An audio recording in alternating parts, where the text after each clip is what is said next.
All of us have some of these different moments where, as we look back at them 5, 10, 20, 30 or more years later, what we knew in that moment, we still think about today in the same way of, man, at that time, in that place, it was right where God wanted us to be. And we have these moments where it just feels like we are just right where God wants us to be. This is right for this time. And it's not one of those fleeting times where it feels right in the moment, but then looking back, we go, man, that was a horrible decision. Those times in lives where you look back all those years later and you go, man, that was just an awesome time. That was an awesome season, an awesome moment.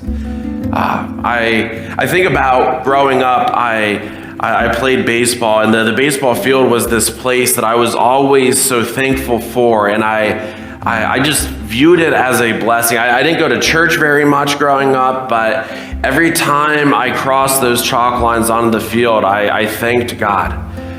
It was this little glimpse of this place that I just felt was a place that was set apart, almost a sacred, hollow place of being able to come. And when I was on that field, it felt like everything was right.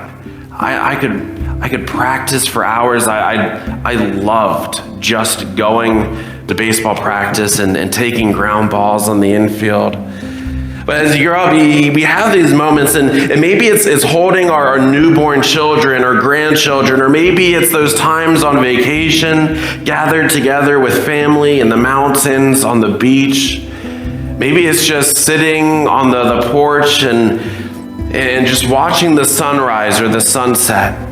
It can be any moment, it can be any place, it can be any situation, but I think God gives us these moments as a little glimpse of what it feels like to be in His will.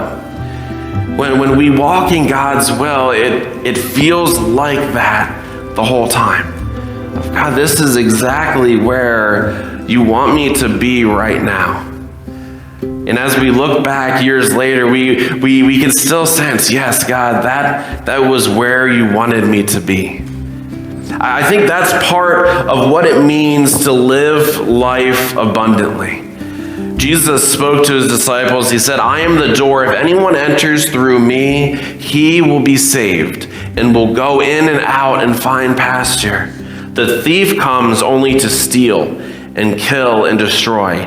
I came so that they would have life and would have it abundantly, so that they would have it to the full.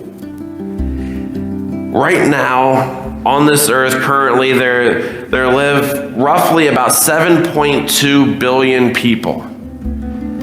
But how many are living their lives abundantly?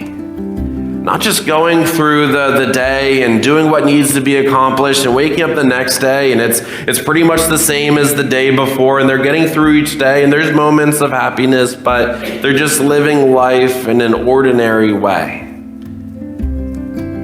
I don't think that's what God is calling us to. I think He's calling us to something greater. When He says you will have life and have it abundantly, I think He means more than just the daily ins and outs.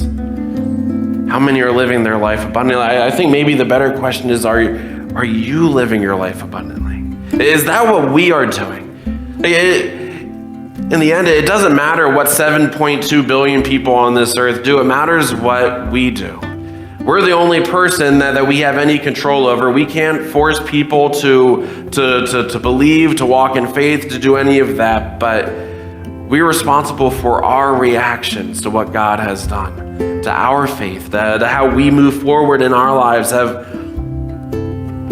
we been living life abundantly as God has called us to? Have we been living life as richly as He has called us to, experiencing it for all that God has meant it to be?